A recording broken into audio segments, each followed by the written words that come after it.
Hi, welcome to SPR Videos. I'm Peter Loshak. This is a regular MLB pitching preview show that we do with Joe Duffy from OffshoreInsiders.com. Right now we're looking at the pitching assignments for Friday, June 19th. Joe Duffy, thanks so much for being back with us. Thank you for having me, Peter Loshak. All right, Joe, successful baseball season for you, right? Phenomenal. And in fact, since the last time I talked to you, on fire, although it's a 7-4 the last 11. That includes a 280 underdog winner and a couple other underdog winners. So we just continue to win. One of my better seasons, and that's saying a lot. All right, that's great, Joe. Well, let's start with Eduardo Rodriguez. I'm sure a lot of people are going to be wondering about him in this start. He got crushed in his fourth start, right? His first three starts were freaking flat out awesome. Now he's going to be starting on the road against KC, a lineup that can get shut down, a pitcher, a park that can be friendly to pitchers.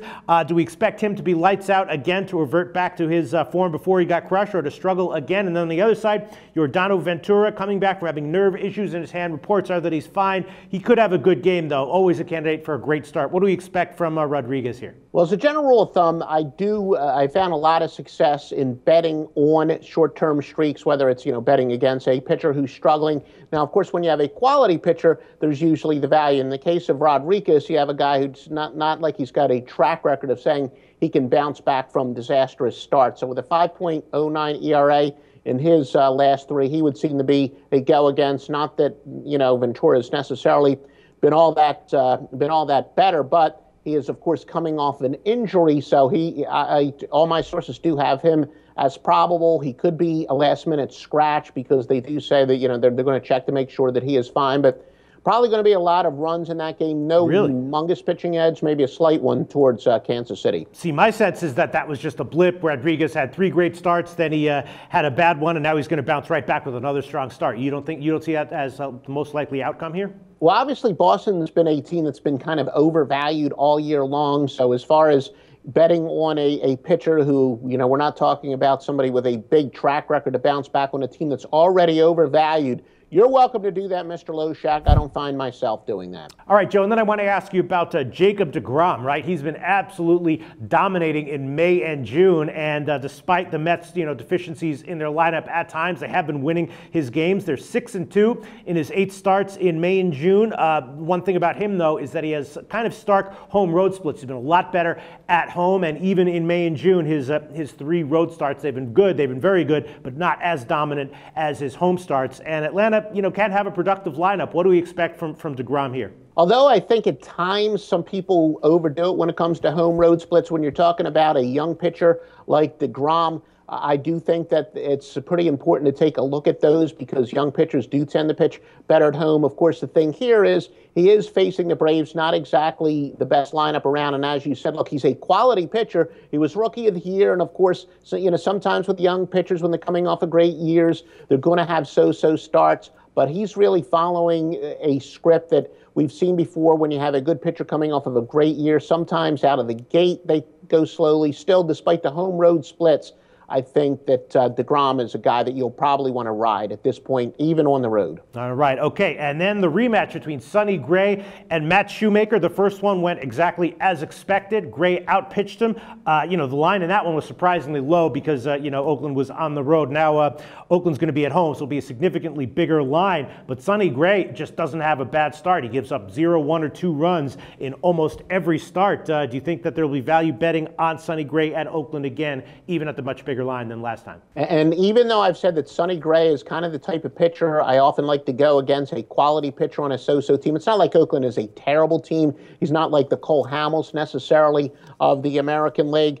He does have an 8-3 record, and he's just been ridiculous with a 1.60 ERA. But that's a thing to consider. As great as he's been to maintain his current winning record, he's probably going to have to maintain just those ridiculous numbers. So he set the bar so high. And when it comes to value, he's a guy, if he has an ERA of 2.80 for the rest of the year, he could still be overvalued because he's just set the bar so high. But all in all, he's been great. And you mentioned Shoemaker. Shoemaker's actually struggled against Oakland with a 4.57 ERA in 5 career starts against them. So, yeah, there's no question. Look, anytime you got Sonny Gray on the hill, you're not going out on a limb to say that they have the pitching advantage, but there seems to be nothing to say that this situation is the exception. Okay, and then two big arms, two big names starting, Max Scherzer and Chris Sale. Sale continues to dominate, but we know how Texas has been overall, and particularly on the road. Sale's off 125 pitches as well, but he is dominating right now, and Scherzer rebounded with a huge start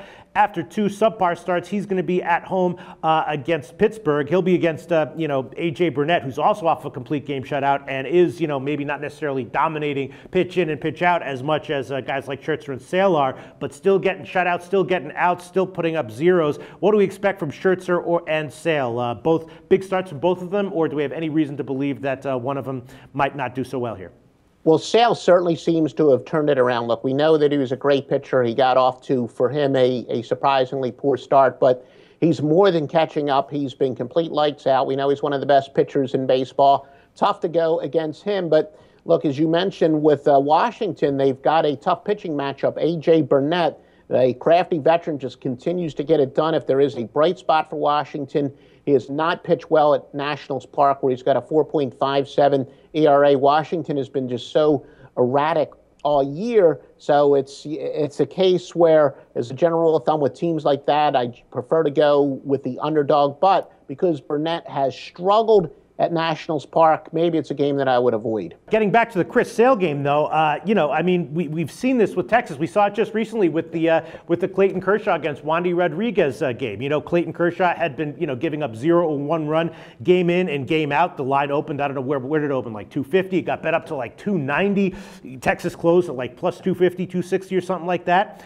And Texas won. Texas is just a winning team. They've been the most profitable team in baseball to date, and on the road, the most profitable team by a mile. So maybe we look for Sale to at least lose the game, if not have a subpar start. What do you think? You forgot the most important detail. Joe Duffy's picks clients won with that game. We went against Clayton Kershaw. You gave Texas in that one?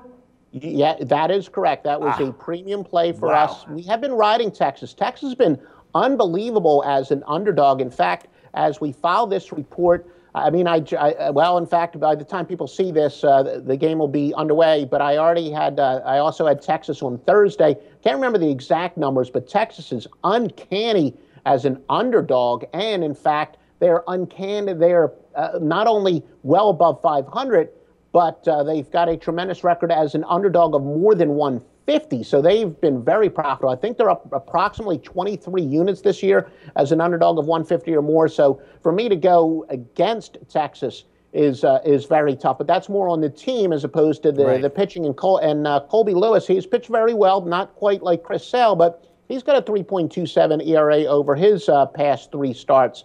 So Texas is a team that I've been riding. As far as the pitching matchup, as well as Lewis's pitch, Chicago does have a good pitching matchup, but that means that Texas, a team that's performed all year as not only a dog but as a big underdog, will get even more value. Joe Duffy, that's all I wanted to get to from Friday, June 19th. What else would you like to bring to our attention that is worthy of note that might wind up being a premium play at Joe Duffy's picks? Who knows? Yeah, well, Colorado, Jorge De La Rosa, in his last 5 starts, 4-0 with a 2.56 ERA, so that's certainly not too bad. Dan Herron, though, he's been getting knocked around, or he's got a 5.59 ERA at Great American Ballpark. And Nate Carnes, we talk about home road splits, and I have said, and this is true when we're talking about basketball team home road splits, what I like to do is isolate either teams or, in the case of baseball, pitchers who pitch very well on the road, not so much where they're so much better at home than they are on the road. Well, in that case, Nate Carnes has been awesome. He's got a 2.38 ERA on the road. So guys that seem to be unaffected by pitching on the road, and at times they can become undervalued on the road and overvalued at home. And they're really the types of pitchers, or in other sports, teams that sharps really like to isolate. So Carnes, I think, is a sharp pitcher where you kind of lean on him, lean on going with him pending other information on the road, and then lean against him at home. All right, Joe Duffy, thanks so much.